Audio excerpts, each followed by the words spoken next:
Now it's time for more of Southern California's sports fishing voice. Let's talk Hookup. Get ready for more of the best fishing information and the hottest tips on improving your angling skills. Let's Talk Hookup is sponsored in part by Yamaha Outboards. Reliability starts here. Ford, the official truck of Let's Talk Hookup. Shimano Rods and Reels. Fish with the best. Shimano. And by Rancho Leonero, where your wildest Baja dreams come true. And now, Southern California's sports fishing voice, the hosts of Let's Talk Hookup, Pete Gray and Rock Cod Rick Maxa. Welcome back. Hour number 2. Let's Talk Hookup on the Mighty 1090. Pete Gray here with Rock Cod Rick Maxa. We're talking to Greg Stotesbury from Aftco and fly fishing legend Michael Maloney. He quaps it. But he is. We know that, Legend's Greg, a good right? word. Yeah, Absolutely. Indeed. Having a good time and giving away a great prize here. Well, you're not kidding, man. If you didn't catch that at the beginning of the show, such an awesome prize for one lucky caller at the end of the show today. And again, we thank so much Aftco for giving such a generous donation. Aftco brand new Socorro belt and the Aftco Max Force harness, courtesy of Aftco. Pete, I know you share the same thought that I do, that it's just a perfect big fish belt and harness. Socorro is a very comfortable belt that's wide. It distributes a lot of pressure on your legs where you want it, but it's not so big that when you're in the belt and harness, you got the full penguin walk going on. It's comfortable, easy to walk around with, which keeps you in it more often, which means you're going to have it when you hook your big fish.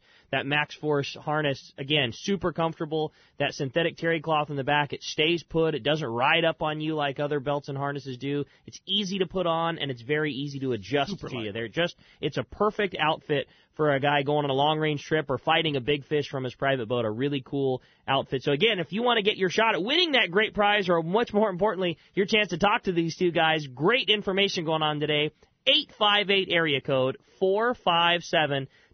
Again, 858-457-1090, or you can reach us on our toll-free line. That one's 877-792-1090. All right, let's jump into that catch report. You got it, man. Today it's sponsored in part by the Sato Crimp and Winder Company, where they only make products that work. If you want to end connection failures, you need that Sato Crimp Kit. It's a must-have piece of gear for your next trip to help you catch everything from school-sized tuna to record-sized tuna.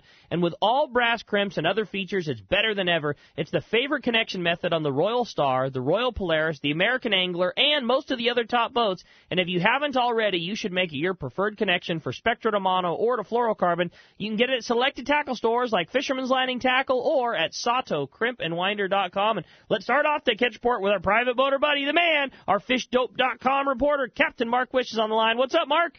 Hey, good morning, Ricky, Pete, Greg, Michael. Well, I took a little vacation, and it was warm and balmy when we left, and then I come back to this wintertime stuff. What a shock, man. But, regardless of the cool weather and dropping water temperatures, there's still a lot to do offshore. Now, about that marlin fishing up to the west there, it's been nothing short of epic this season. That huge spot that's been up farther west around Santa Cruz and Anacapa and even more out in the weather where guys couldn't get to it. It's on the move. It's moving down and out, and both last weekend, which was just unbelievable fishing for a number of guys, and in the last couple days, that better fishing's kind of been around the 17 and then on down to the Kidney Bank just above Santa Barbara Island below that. And there's another area that's kind of on the bait grounds right off the east end of Catalina, and they're really tight, and then there's been a little bit of fish in Cat Canyon also. But, the surface waters are definitely cooling with the wind, and we got a big wind coming here tomorrow night. But the thermocline is deep, and that bodes well for our marlin season lasting at least through this month, I would think, and possibly longer. And then as a little historical sidebar, the best single-season score that I'm aware of has been 106 marlin on the ELAD back in the late 60s. And I'm thinking that's got another record that's going to be broken, man. Could be by Greg's brother. Already. Unbelievable. And then as far as those tuna fish go, pretty much over on the inside. On the outside, still some options. There's a little break in the weather right now, but again, that wind's coming up tomorrow night. It's going to be ugly. But there's a number of boats out on the Cortez and Tanner right now. Bid a little last weekend for both the yellowfin and a handful of bluefin. So we'll see if there's a rebite there. Hopefully so. And then inside Clemente, guys, be sure you keep an eye on them dolphin schools. Some of that's holding a little bit of that nicer grade yellowfin tuna. And then as far as those yellowtails, they're mounting up. They're setting up shop just like last couple seasons in that 20 to 40 fathom zone from Santa Monica Bay, the hard bottom spots that are on the outside, Rocky Point, the 150 Box Canyon. It's all seeing some good improvement in terms of volume of fish. They're not biting all that much, but they're definitely around. And interestingly enough, I was in Cancun last week. I had a chance to fish one day fishing amberjacks, which are very much like our yellowtail on steroids. I mean, those things, oh my God, those things pull hard. But I learned some very interesting stuff that I think is going to apply to our yellowtail fishery. Can't wait to try some of it. But I'll write it up for my column here for Bloody Decks when I do the next one. And then as far as those wahoos, I couldn't begin to do that report, Ricky. I'm going to have to turn that over to you. Congratulations on your catch there. Yeah, thanks, man. Yeah, it's been fun. I mean, that fish is certainly still around, and like you said, the right weather opportunities come. And I'm done saying that this is going to be the last one, that because this will be the third, very cold wind event that we've had in as many weeks, and every time we've said the same thing. Well, this is probably it. This is going to do us in, and it blows for 2 or 3 days, and it's cold, and we all think the same thing, and then we go right back to consistent weather for a couple of days, and the second the weather shapes up, that fish is still out and biting. So we're just going to keep fishing them until they don't want to bite anymore, because it's definitely still around, and all that lower sector 9-mile bank and all the high spots around that have warm pockets of water on them, you troll a big jet or a marauder, there's a very good chance that one of those things is going to climb on. Take a look at fishdope.com, and they've got all the stuff and all the information for you right there. Right, Mark? It just goes on and on, doesn't it? Yeah, I was talking to one of our customers, and his friend was out around the rigs Wednesday right after that wind backed off. He didn't catch him, but he saw at school like 6 or 7 wahoos swim right by his boat. So wow. They're still around. Pretty amazing. Isn't it? Amazing. And like I say, you can stay in track of all this information at fishdope.com. You want to save $20 on a new membership to fishdope.com. Hookup now, lowercase, no space. Hookup now, year-round, 7/24, 365 days a year. You can get that information. Find out where the fish are biting from Mark Wish and others. And how do we find you, Mark? Pete, we're back in the store, corner of Bolsa Chica and Edinger and Huntington Beach there. Our phone number is 714-840-4262. The website, Pacific Edge Tackle, that'll have pictures of Ricky's brand new bait tank that he probably doesn't even need since he's doing so good without it. Oh, great. We'll have to check that out.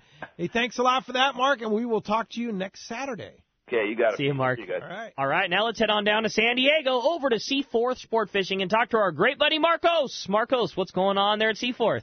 Good morning. Well, like you guys were saying there, a little colder in the mornings the last couple of weeks here. Definitely cooled off a bit, and everyone that's complaining about it being too hot is now complaining about it being too cold. So you just can't win with, great weather here. But overall fishing slowed down a little bit on the half day. Still very good bottom fishing on there, rockfish, sheephead, lingcod, a little bit of bass mixed in there here and there. So about what you'd expect for the middle of November, but still very good fishing there, running just about every day. The 3/4 day trip, San Diego, fishing down at the Coronado Islands, still picking away at those yellowtail, bonita, a couple halibut. Thursday they had another wahoo. So, but you're seeing, counts in the 30s and 70s on those yellowtail, 30 to 50 bonita. So, again, what more can you ask for in the middle of November here? So I'm supposed to have a little weather coming through here. After that, things should be back to normal. So if you got family coming in for the holidays there, you want to take them fishing or just, get away from the family, definitely check the website, seaforthlanding.com. We have our full schedule up there for the half days, the 3/4 days. The Tribute is still running those day-and-a-half trips on the weekends here. And he actually had a pretty good count over the last weekend there. He caught 4 bluefin, 49 yellowfin, 20 skipjack, 196 yellowtail, and 30 bonitos. So great day-and-a-half fishing at this point there. And, again, you can make your reservations directly online there, do everything there, or you can give us a call at the office, 619-224-3383, and we're still running full speed, ready to get you guys out there. All right. Hey, that sounds really, really good. And still, don't put the rods away. We always say at this time of the year, and it's so true this year. Thanks a lot, Marcos, and we will talk to you next Saturday. Who knows? We'll talk to you then, guys. I just can't get over that Booger is having counts like that every day. I mean, unbelievable yellowtail fishing every day, and we've just had such a crazy season that you just kind of, I mean, if that were any other time, it would be making headlines, 50 a day, 70 a day, 90 a day, day after day after day of great yellowtail fishing. I mean, it is still absolutely in full swing right now. You bet. Oh, so you better call Marcos. Give us a call. All right. Thanks, Marcos. Appreciate that. Talk to you next week. Again, that's going to wrap up our Catch Report, sponsored by Dana Landing on Mission Bay, your true one-stop shop for everything that you need to go fishing. They have a complete saltwater tackle store. They have a full deli. They offer trips and 6-pack charters, including that beautiful new Blackjack, a perfect 4-boat 4-pack boat. It's a brand new lure. It's so awesome. It's an awesome ride. And again, talk about a perfect opportunity to go fishing on a boat like that right now. The season is... It's not over, but just the number of people certainly has. And here's your opportunity to jump on that boat, go down to the Coronado Islands, get in on that great yellowtail fishing. Who knows? Maybe get lucky just like Marcos was saying and catch one of those wahoo like Captain Ryan Boston was doing. Also, don't forget about their great freshwater tackle store in East County Bait and Tackle. It's full of all the freshwater tackle and live bait that you need for a great day in the lake. Dana Landing is right across from SeaWorld next to the Dana Lawn Tramp in Mission Bay, or East County Bait and Tackle. It's at the end of the 67 freeway at Mapleview and Lakeside. Check out DanaLanding.com for more info. Let's go ahead and jump back into the phones, Rick. You got it. They're packed up. We're going to talk to Rudy. He's calling us from Carlsbad this morning. Rudy, good morning. Welcome to the show. Hi, Rudy. Good morning, gentlemen. What I'd like to know is what weight rod and line to use if you decide to go surf fishing with a fly rod. Michael? Rudy, I would suggest an 8-weight rod, and you might as well get a 9-foot rod, which is pretty much standard and easy to come by, and you can get anywhere from a 300 to 350 grain sinking line, and you're set and ready to go. And it's relatively easy thing to do, and you can catch a lot of fish on the fly. What about a stripping basket? Stripping baskets are great because if you're in the surf, it just makes good sense. So find the stripping basket. There's a number of models out there that fit you, and it's kind of mandatory. In fact, just quickly offshoot, I use it even in the Keys for wind management, which I'd never thought about it because somebody's always handling your line. So you can use it for a whole bunch of types of fishing. There are several fly shops that teach fly fishing. I know you're in Carlsbad, right there in Solana Beach. You get Blue Water Tackle and San Diego Fly Shop. I believe they teach that. Also, you can learn from Conway on the kayak at Fast Lane, too. So there's a little technique to it, but not much, and then you'll be ready. Hey, Rudy, you fly fish at all for trout at all? Oh, for trout, yes. Well, do me a favor, will you? When you think about it, I want you to look up a thing called a Belgian cast or oval cast.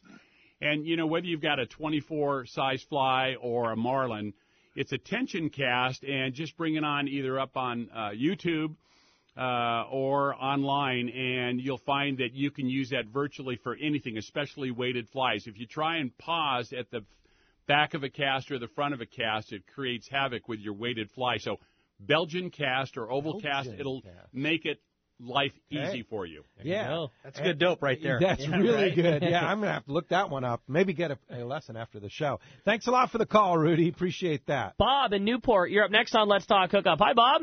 Good morning, guys. How we doing, Bob? Great, thank you. Morning, Bob. I have a question for both Michael and a question for Greg. It's nice to hear old friends on the radio. Not only old friends, but legends, no less. Legend. Yeah. Hey, Del Marsh used to call himself a legend in his own shower. He was. In his own shower. He certainly was. Yeah. But is it Michael too? Maybe I don't know. Pete, I think some of that applies. I think it still applies.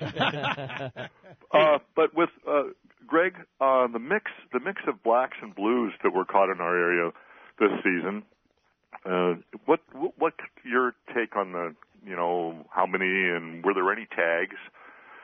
And then for Michael, has anyone ever caught a wahoo on a fly rod? I'll go ahead and start with the blues and blacks there. Bob, I think a lot of the marlin were mis-ID'd as black marlin. I think the majority of what was caught was blue marlin.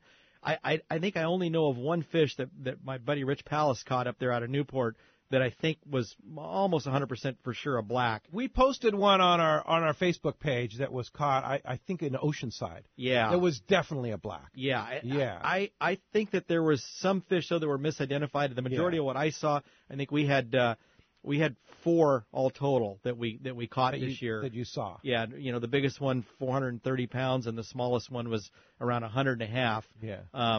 Everything that we saw was blue marlin. Was blue. But I know that there are blacks around and there were some blacks caught. So there were a bunch of fish tagged. I mean, we did take the one big fish this year that came up brown, but everything else we released, and I know that there were a number of fish tagged. There might have even been an archival tag put in a fish.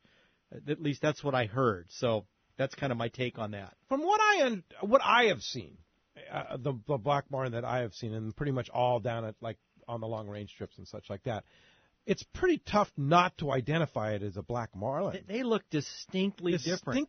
And even a blue marlin. There were so many guys that put pictures up this year that had striped marlin that said, oh, it's a blue marlin. Yeah. Well, you just look at the lower jaw. If they got that big, long lower jaw that's kind of curved down, that's not a blue marlin. That's a striped marlin. It's a striped marlin. But the blue marlin that we caught, there was absolutely no doubt, 100%. They're just a different-looking fish. Yeah. They fight different. They look different. They're a different color, different shape. So identify the difference between a blue marlin and a striped marlin. What are the identifying characteristics? The main thing, Pete, that we noticed is the size of the dorsal fin and the shape of the lower jaw. If they have a little short lower jaw and they have a dorsal fin that's less than 3/4 of the width of the fish, in other words, the width from top to bottom, if they have a dorsal fin that looks small in proportion to the fish, and if the color is more... So you mean the verticalness of the vertical height of the dorsal fin. Striped marlin's got a dorsal fin almost as tall as the rest of the width of the body. And they got a real long lower jaw that's 3/4 the length of the upper, and it curves down. A blue marlin's got a real short lower jaw. They got a thicker, shorter profile. They've got a much shorter dorsal fin. And the whole fish is generally, I'm going to say, kind of more greenish-brown looking. Mm-hmm. They don't show the... Not bluish. Not silvery, bluish. They have stripes, just like a striped marlin, but they just look different. It's like a smallmouth and a largemouth bass. I look at them, instantly can tell the difference. That picture... And a black marlin has the pectoral fins that protrude straight out and don't move. That's right. Their pectoral fins are rigid. They're fixed. And it's a different looking fish than a blue. And the fish is black looking. They're black looking on the back. They're grayish silver on the bottom. They had a real thick bill, real short dorsal fin. And then the second dorsal fin and the anal fin have a different offset to them than what a blue marlin does. So that's another sure way to tell. But they are a different looking critter, 100%. All right, Wahoo on the fly. Wahoo, yes, on the fly. Bob, we do, and there's a lot more people out there that are a lot more expert. I'm not. I ran into him by happenstance, and the first time I saw a Wahoo, which turned out to be 35, 37 pounds, was down in Mexico. I have no idea, 20, 25, 30 years ago. And my thing was, I knew it was running on the surface, it was chasing bait, and I thought, how do you do this? So I had made a decision because nobody was there to tell me any different.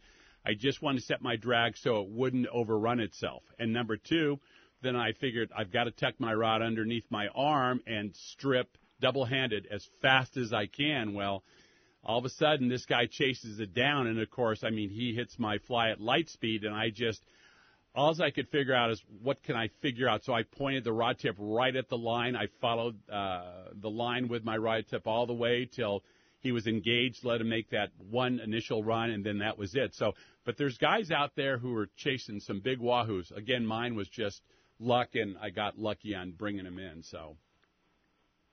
All right. That's hey, awesome. Bob. What a cool Get story. well. Okay, we understand. We know who you are. You had a hip replacement, right? He's going to do it Monday. I'm going in for one. Oh, you're going in for one. I've done it. Piece of cake.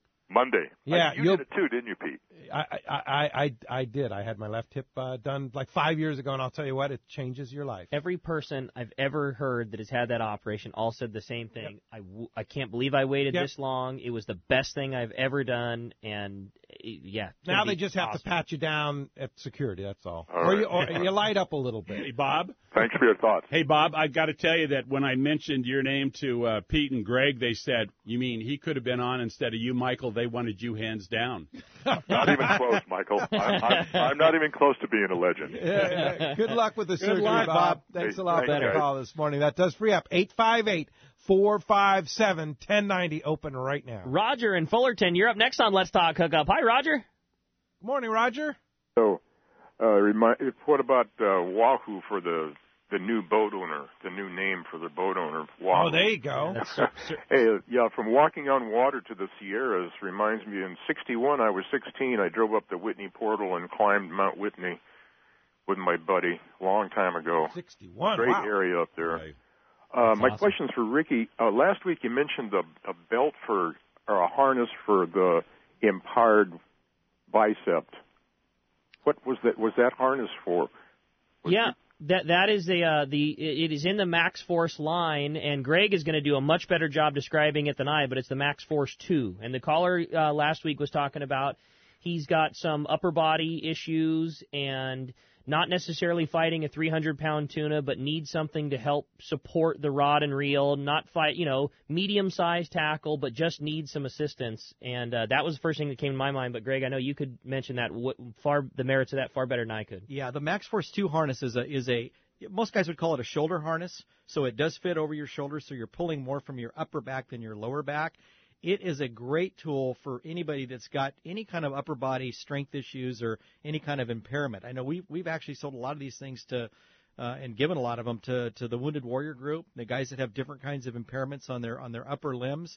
And the nice thing about ours is you can adjust the pressure to pull either more from the lower back or from the upper back, depending on where your How do you strength do lays. that? Well, the straps have adjustments top and bottom. So if you adjust the tension on the lower straps tighter, then it puts more of the load on the area on your lower back. If you adjust the straps on the top to be tighter, then you're doing more of the pulling from the area over your shoulders. So it really allows you to distribute the load. And if you combine that Max Force 2 shoulder harness with our spin strap, which is a little nylon strap with 2 D-rings on it that goes around the foregrip of the rod, either on a spinning rod going around the foregrip, on a conventional rod you put it just behind the reel. But this then allows you to have the rod and rest the rod off your shoulders without having to use your upper arms at all, very little other than just to wind. I really like the harness, and I sell it to a lot of people whose wives or girlfriends are maybe just getting into the sport and are just learning their technique.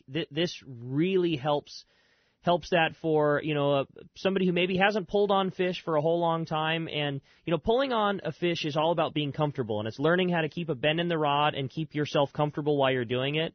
And this is a really great assistance to that, to somebody that doesn't have a ton of arm strength or just hasn't done it a bunch, because you can do exactly that. You can rest it, and they can kind of take a break and just worry about turning the handle, not worrying about keeping a bend in the rod with their forearms. It's awesome for somebody that's younger or, like you say, just doesn't have a ton of strength. I'm not understanding the D-ring, what you're talking about there. Explain that to me. The spin strap, what we call the spin strap, it's it's about a 10-inch long piece of nylon, 1-inch nylon webbing. Okay, it's got a ring at each end. Right.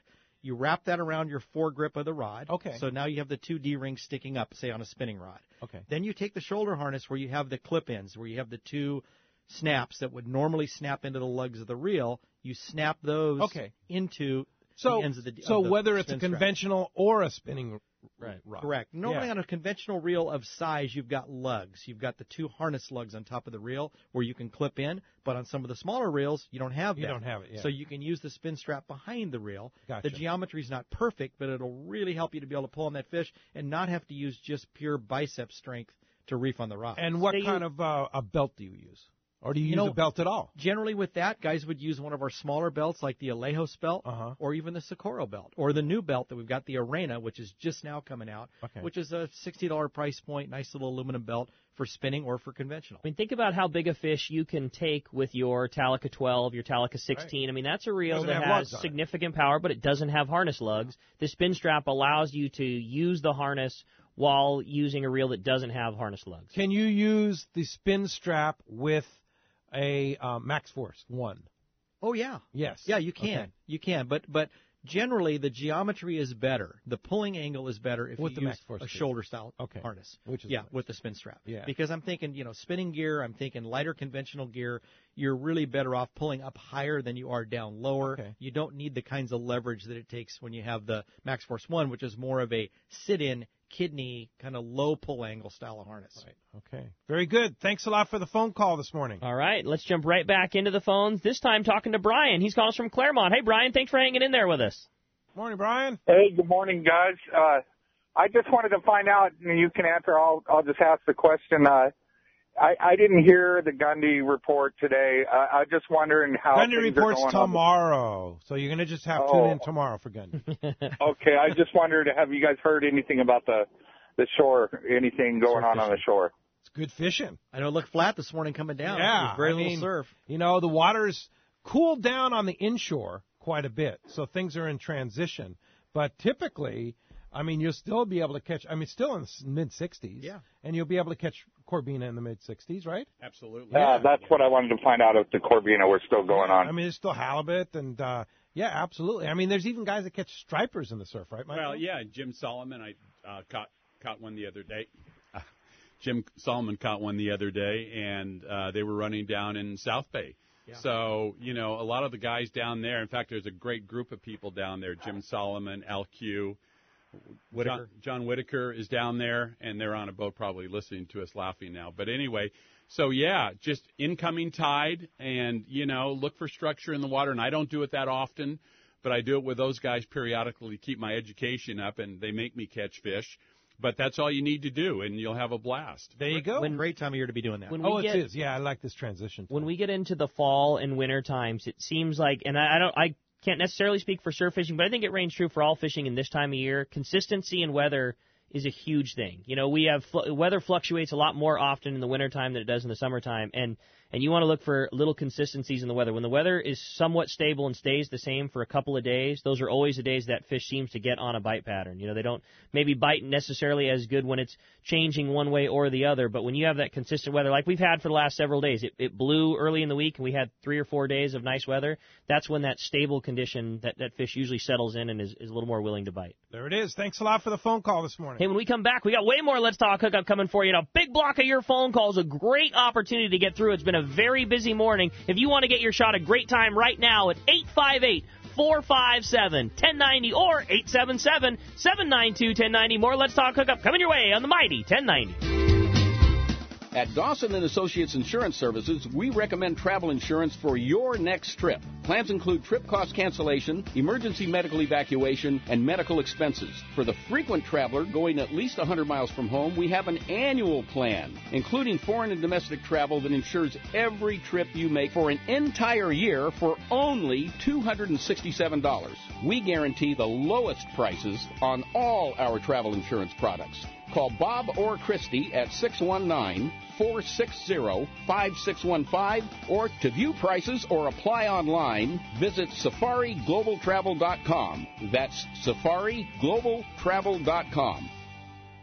Everyone likes special treatment, kind of feel like a VIP. Well, that's how our listeners are treated at Poway Valley Collision. I have personally heard of several stories of how well our friends Jim and Mary take care of their customers that we sent them. Poway Valley Collision is worth the drive from anywhere in the Southland. We know you may not need them today, but when accidents happen, it pays to go to Poway Valley Collision. And listen to this. Our listeners get a special discount that can save you hundreds of dollars on your car or truck repair. Just tell them you listen to the show and you get the deal. They work with most insurance companies, including Auto Club, MetLife, Wawanesa, and more. Just bring your car or truck to them and let Poway Valley Collision do the rest. I have had my truck repaired at Poway Valley Collision, and the job was perfect. So get your vehicle fixed right at Poway Valley Collision. Tell them you listen to Let's Talk Hookup, and they'll save you money on your repair. Poway Valley Collision, 14211 Garden Road in Poway. Check PowayValleyCollision.com.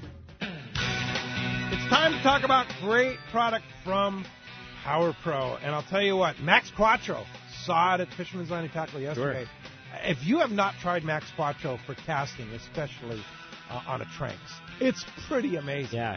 Cast phenomenal. Smaller diameter, 25% smaller diameter. It casts phenomenal. You're right there. Where I really like it is right now. It's, well, maybe not right now because the fishing is so good there, but your Guadalupe style fish, the bluefin that we had this year.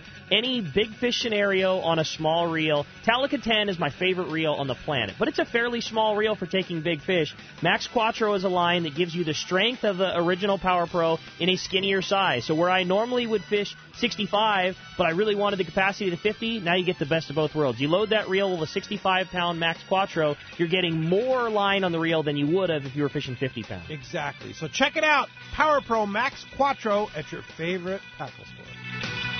When it comes to fishing rods for saltwater, there's just one name you need to know, CalStar. Take, for example, the Graphiter series. It's a true graphite and fiberglass composite rod, the finest it's ever been built. And for anglers seeking traditional performance, durability, and quality at an affordable price, the CalStar West Coast series of rods and blanks are the ones for you. Their master craftsmen bring decades of rod building experience to every rod they make. So if you want your fishing rods to be truly state-of-the-art, I always recommend CalStar at fine tackle stores everywhere.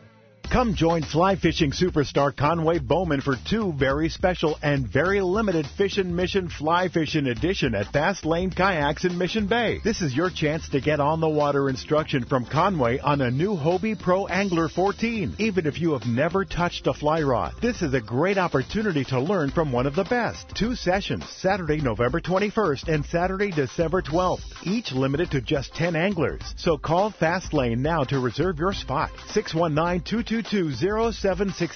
When it comes to Hobie kayaks, no one does it better than Fast Lane Kayaks at Dana Landing, across from SeaWorld in Mission Bay. Check FastLaneSailing.com. This is Captain Tim Ekstrom from the long-range vessel Royal Star. With my partners Randy Toussaint and Brian Sims, we have set the bar of the long-range fishing experience. A spring 8-day, summer 5-day, or a fly-down, fly-back 11-day winter trip, we deliver the highest quality long-range voyage you will find. From our premium RSW fish storage to our top-of-the-line chefs and crew, Royal Star distinguishes itself from all others. Want to grab a spot on the Royal Star? Check us out at RoyalStarSportFishing.com or call Tracy at 619-224-4764. Welcome back to Let's Talk Hookup on the Mighty 1090. Again, if you want to get in on the fun, have your questions answered by these 2 great sources of information, and have your shot at winning that great Aftco Socorro belt with the Aftco Max Force harness, 858-457-1090. That's our local number, or we do have a toll-free line open. That one's 877-792-1090. All right, I want to draw your attention once again to our website, hookup1090.com. Our Dr. Blum, Dr. Bob Blum, wrote a great story on being a IGFA observer in Aruba for a ladies fishing team. He wrote a little story, threw a little picture up there. Check it out on our website, hookup1090.com. And also on our website, you can check out our sale. It ends on Monday. So if you want to take advantage of $20 off any order of $75 or more, plus you get free shipping, it's on our website, hookup1090.com. Go to our shop page, $20 off using the code Hook20.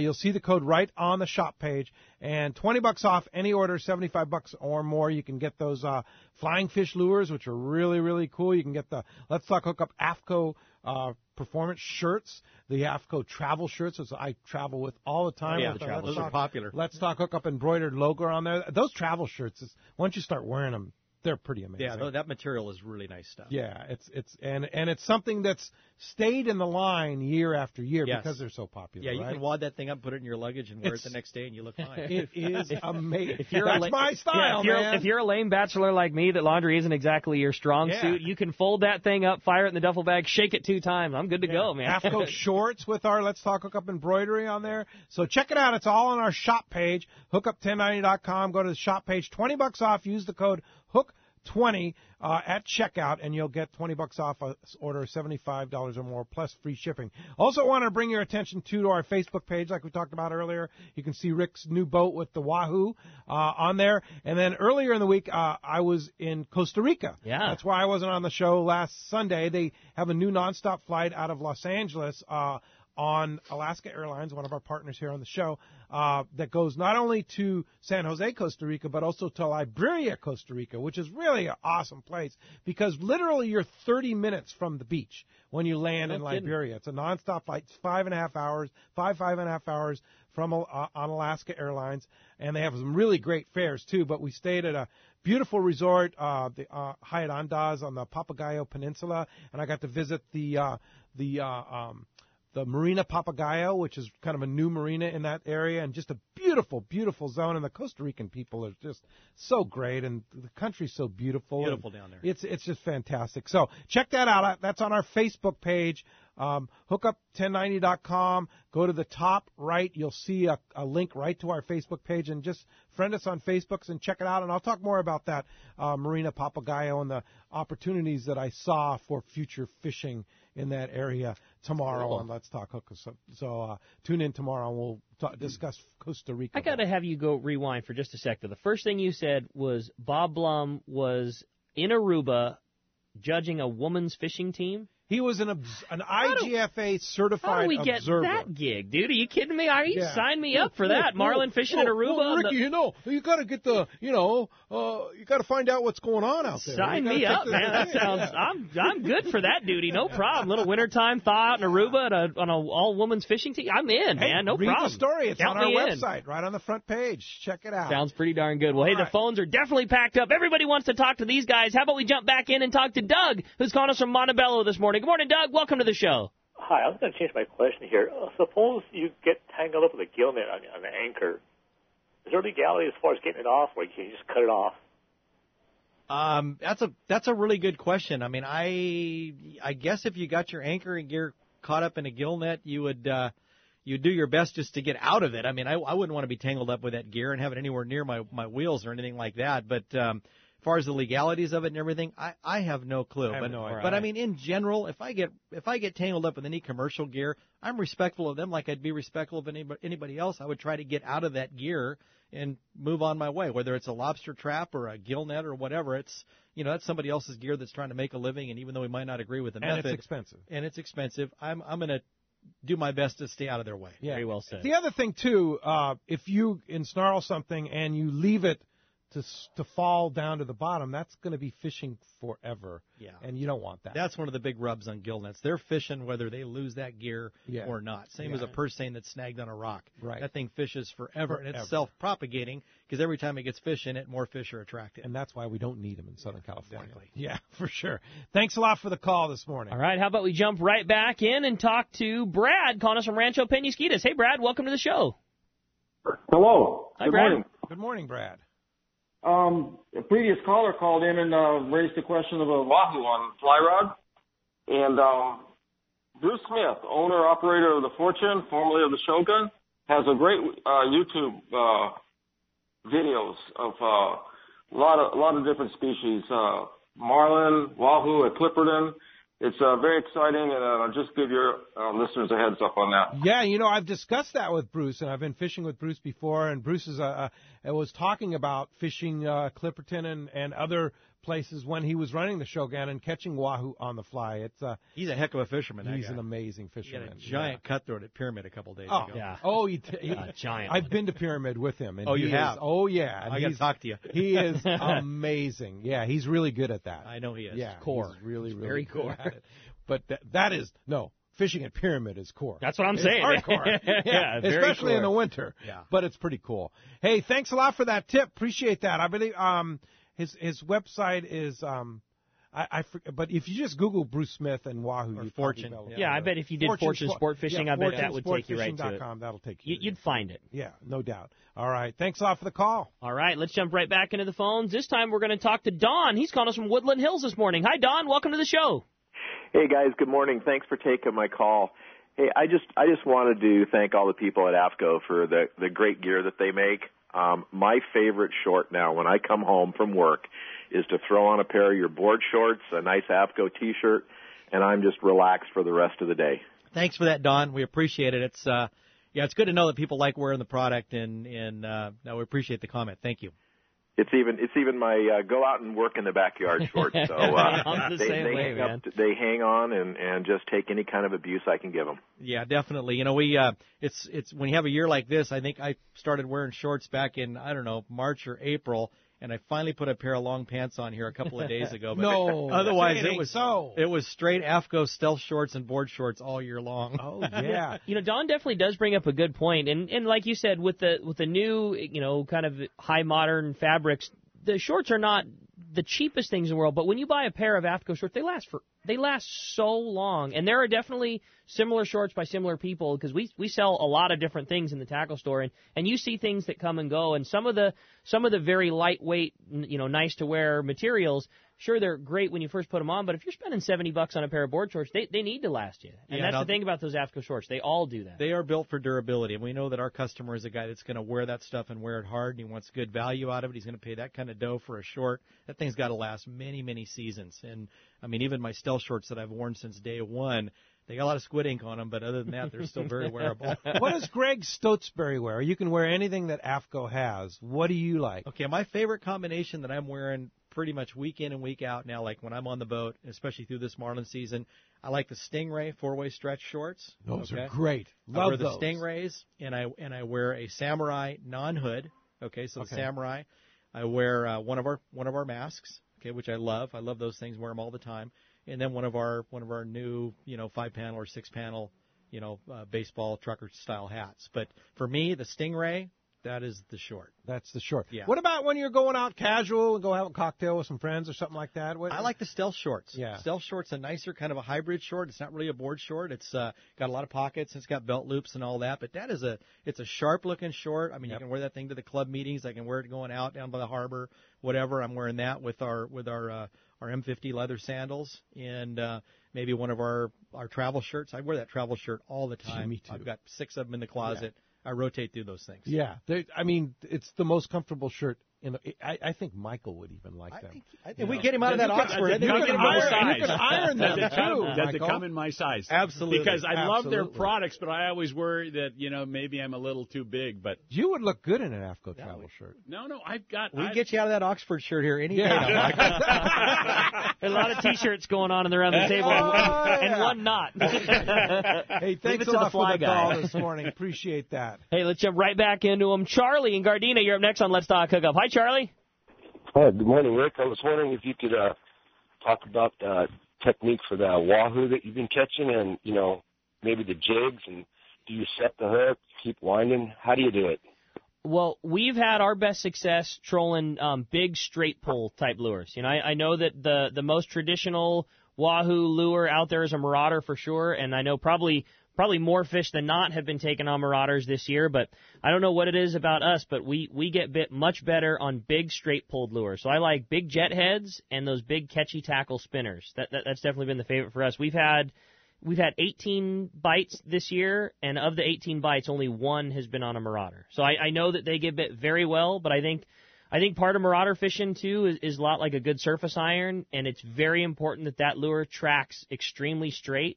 And, they definitely can be tuned, which is, I think, something that some people don't do. If that thing is, that doesn't necessarily mean it's shooting across the wake, but if that thing is kind of digging on its side, like a swim bait that's rigged incorrectly, eventually will it get a bite? Yes. But if it's rigged straight and it's swimming right, it's going to get bit way more often than not. And so most of our bites have been on big jet heads and those big catchy tackle lures. I fish a double hook, hook set that we make up in the shop. I like big hooks, 9-0s and 10-0s. We troll pretty fast, 10.5 knots, not miles per hour, but 10.5 knots. And we leave the boat in gear for quite a while when we hook a fish. So, we'll let 50 or 100 yards of line come off of the reel before we even slow it down. We never pull the boat out of gear with a wahoo. They change directions a lot. They like to go sideways, and if you have them on relatively heavy gear and you just keep the boat at an idle speed or maybe just a tick above idle, when those things change direction, the boat keeps the hook into them.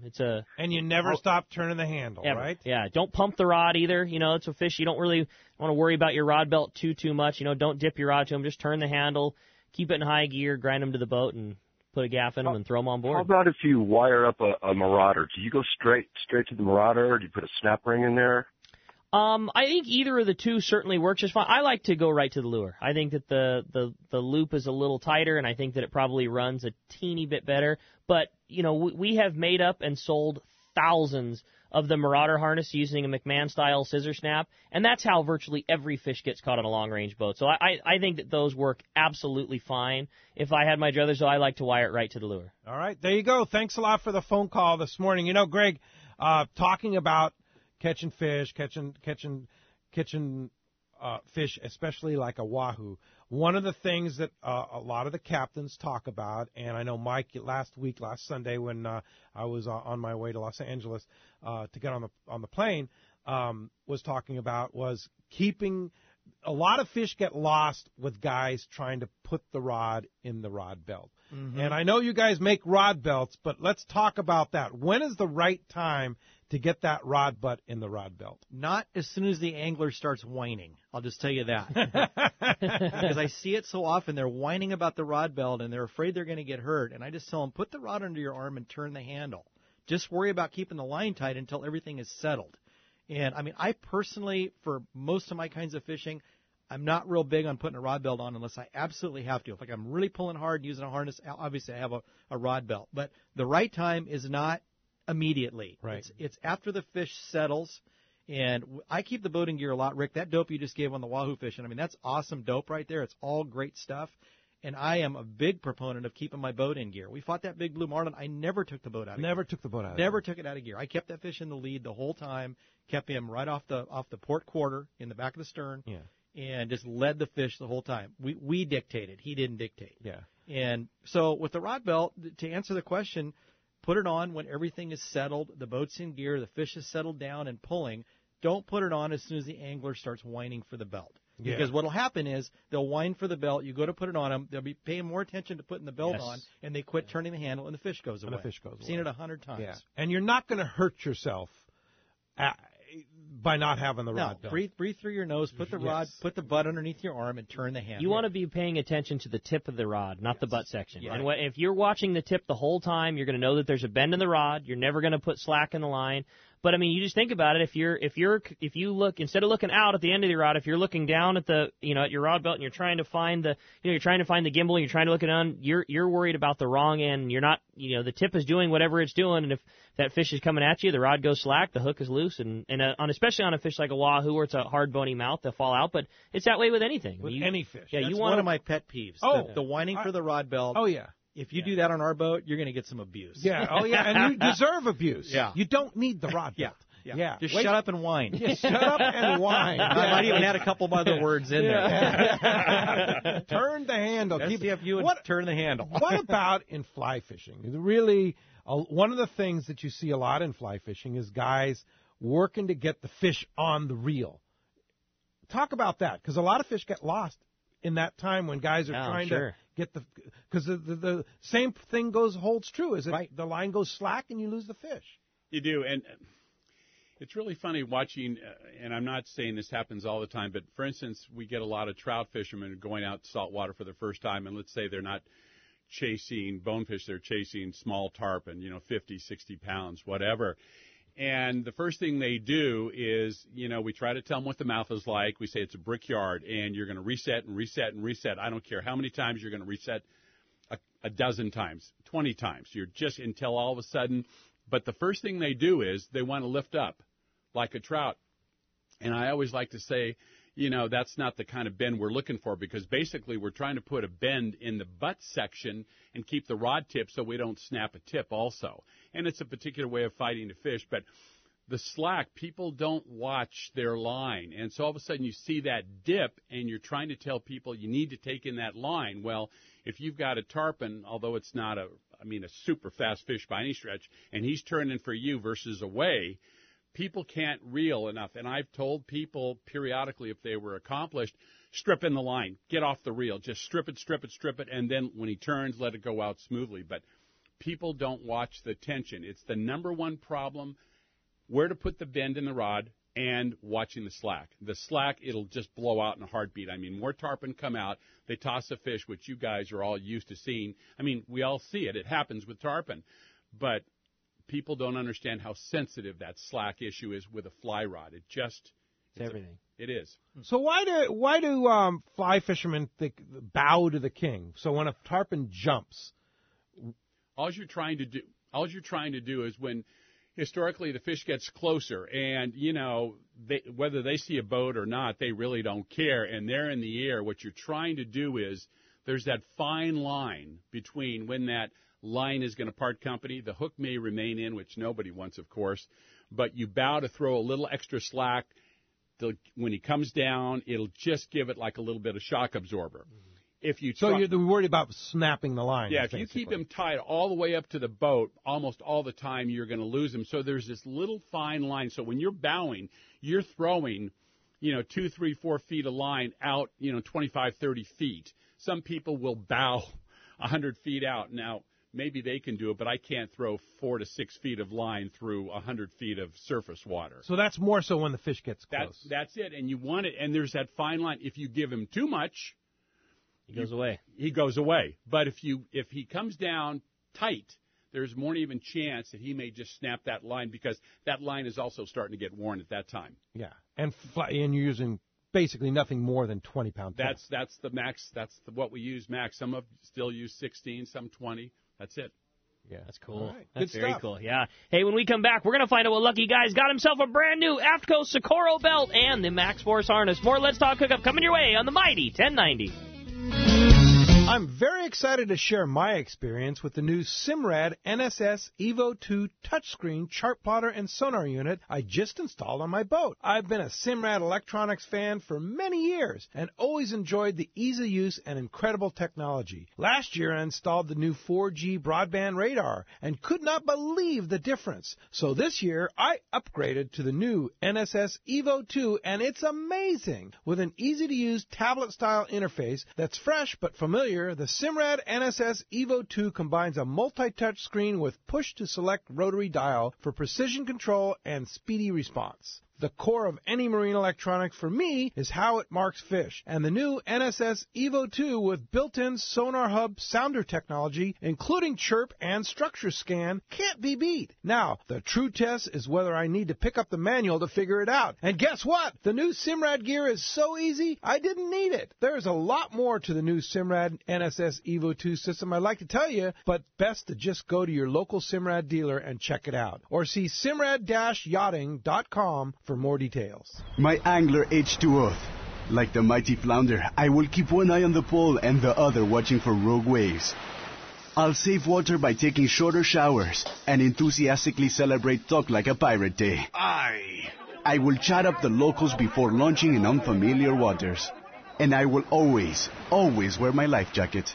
What's your H2O? Tell us at BoatCalifornia.com. The California State Parks Division of Boating and Waterways reminds you to wear it, California. Great boats, free parking, and a fully stocked tackle shop. Just a few of the reasons Seaforth Sport Fishing is a favorite among anglers. Come aboard top charter boats like the Aztec, Cortez, Endeavor, Eclipse, Apollo, Outer Limits, Pacific Star, El Gato Dos, Alexis, Pride, Privateer, Tribute, Pacific Voyager, and the Voyager. Plus, the new Seaforth Sea Watch in San Diego offer the finest half, 3/4, and full-day trips available. Check out the full-service tackle store at Seaforth Sport Fishing. And it's all run by fishermen for fishermen. 1717 Quivira Road, just off Mission Bay Drive in Mission Bay. Book online at seaforthlanding.com. No matter the fishing conditions, count on the Seagar family of fluorocarbon leader material to help you catch more fish. Fluoro Premier has a smaller diameter with the highest break strength. Plus, it is super soft. When bites are tough, tie on Fluoro Premier. Blue Label is tough as nails with incredible abrasion resistance and impact strength. And new Pink Label is the choice for tough light conditions, giving you a little more visibility for better line control. Pick up a spool of Seagar at your favorite tackle dealer or visit seagar.com. Welcome back to Let's Talk Hookup on the Mighty 1090. Right, the big winner of the Aftco Socorro belt and Max Force harness is going to Bob in Newport. Hey, Bob, congratulations. You're going to love that new Aftco gear. Michael drew it out, and Bob was the winner, so... Clark, happy hip replacement. Yeah, that's pretty cool. Indeed. And, Michael, thank you for coming. Of course, when is the book still in publication? You wrote a fly casting book. You know, I don't know, but I see it periodically, and it's, you know, people seem to like it on little, you know, they put it in their back pocket. It's bulletproof and whatever, but, you know. And what's the name of it? Do you remember? Well, Gary LaFontaine and Michael Maloney, fly casting. It's a little pocket guide. But anyway, just use your common sense with fly fishing. Fly casting is nothing but common sense. Seriously. Yes, it is. It's easy. Thanks for coming in. That's Appreciate fun, that. And Greg Stotesbury from Aftco, of course. It's never enough time to talk about all the great Aftco products and all the great fishing that you two do out there on the water, Greg. Thank you, Pete. I appreciate it. Always enjoyed being on the show, and thanks to you, Ricky and Michael. It's thank you. Fun. It's great. Somebody wants Aftco products? www.aftco.com. Yeah, easy. Best way to do it. You can find a dealer on there and go get anything you need. You bet. And we want to thank you and Bill and the whole Aftco team for such great support of Let's Talk Hookup and all the good things you do for fishermen out there.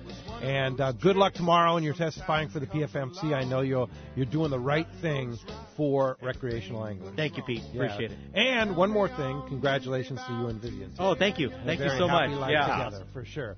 And thank you for listening today We'll be back tomorrow morning, 7 to 9 a.m. Rick Jensen from Sport Fishing Financial will be here along with Jim Holden from Friends of Rollo. We're going to be talking about all kinds of things here on the show tomorrow morning. It's going to be an interesting one, so you want to tune in 7 to 9 a.m. tomorrow morning, right back here on the Mighty 1090.